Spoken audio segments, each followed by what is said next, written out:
Welcome back to the channel. Today, it's finally time to test my upgraded Tamiya Lunch Box. After all the time, effort, and frustration of installing these upgrades, the big question is, was it all actually worth it? Well, today, I'm finally going to find out.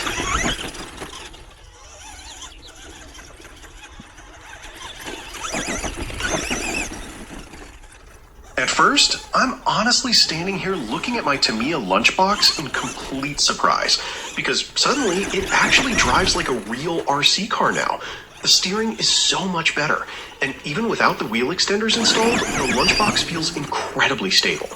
And of course, while driving it around, I immediately start getting those dangerous ideas, because now I can't stop wondering what this thing would be like with a brushless setup running on 3S. Considering how much the upgrades already improve the handling and stability, that could either be absolutely amazing or a complete disaster.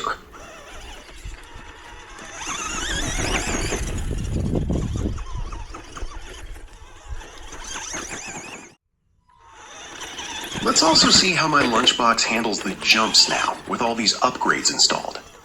Well, honestly, my Tamiya Lunchbox could definitely use a bit more speed here, because I'm already starting to get curious about how insane this thing would become with a brushless setup and a 3S battery. But even now, I honestly can't stop smiling while driving it. Despite all the bouncing around, awkward landings, wheelies, and completely unplanned stunt moments over the jumps, the Lunchbox is handling everything surprisingly well. The upgrades really seem to have transformed it from a funny, unstable, toy-like RC into something that actually feels much more controlled and enjoyable to drive. And the best part is, even after all the abuse so far, nothing has fallen apart yet. So at this point, I can honestly say I am super happy with how this Lunchbox turned out.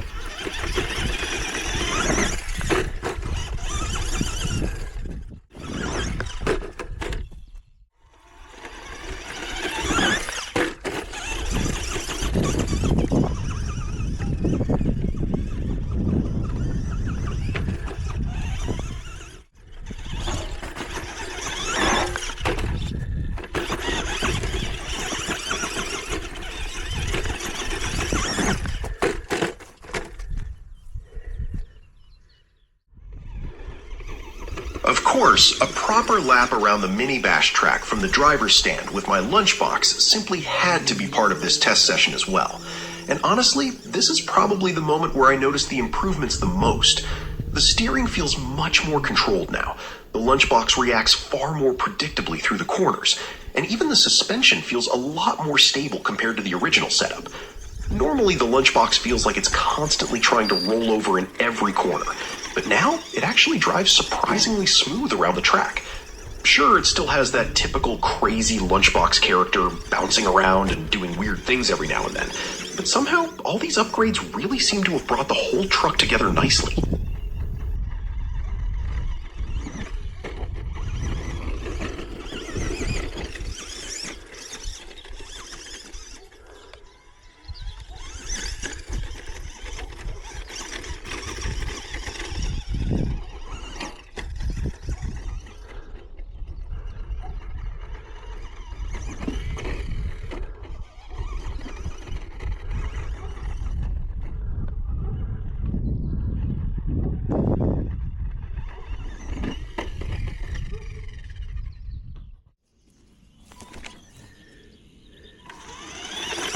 The big jump with my Lunchbox, though? Yeah, maybe I shouldn't try that one again anytime soon.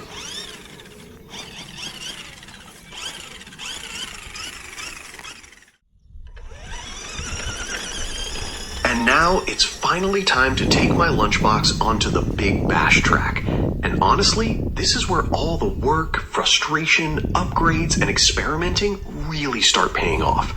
Just like on the smaller track, the Lunchbox immediately shows how much these modifications have improved the overall driving experience. Through the water, through the mud, over the rough terrain and jumps, the Lunchbox keeps going surprisingly well. Before the upgrades, it always felt a bit wild and unpredictable, constantly bouncing around and threatening to roll over in every corner. But now it feels much more stable, more controlled, and honestly just far more enjoyable to drive. The steering improvements are immediately noticeable, and even the suspension feels like it's finally doing what it's supposed to do. Now, don't expect massive airtime, insane speed records, or crazy backflips from this thing, because that's simply not what the Lunchbox was ever designed for. This is not a modern high-speed stunt truck or a race machine. The Lunchbox is something completely different. What it does deliver, though, is pure fun. Endless fun. There's just something about driving this crazy little van around that constantly puts a smile on my face. Whether it's bouncing through the mud, struggling over jumps, doing unexpected wheelies, it never stops being entertaining. And honestly, I think the Lunchbox will always have a very special place in my heart. Not only because I built and upgraded it myself, but also because of the nostalgia that comes with it. Actually, I have that same feeling with almost all Tamiya cars. They remind me of my younger years, of discovering RC cars for the first time, and of why I fell in love with this hobby in the first place. Sometimes RC isn't about having the fastest car or the most expensive setup. Sometimes it's simply about having fun, and this Lunchbox delivers exactly that.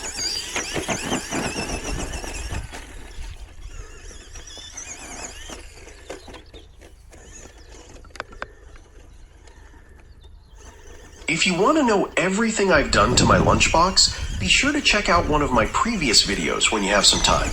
In that video, I explain all the upgrades, modifications, and frustrations in full detail.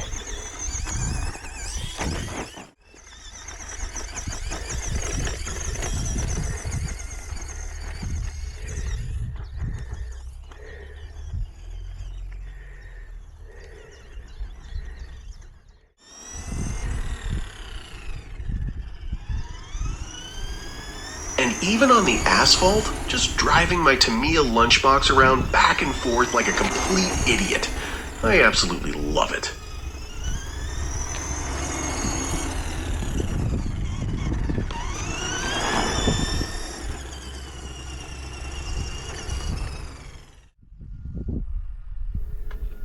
The Tamiya Lunchbox survived its very first test drive with all the upgrades without any problems at all. Absolutely brilliant. The paint on the body, though, yeah, not so brilliant. And there's now also a nice crack in the windshield. But honestly, that's all part of the fun with a Lunchbox, right? Thanks a lot for watching, and as always, on to the next RC adventure.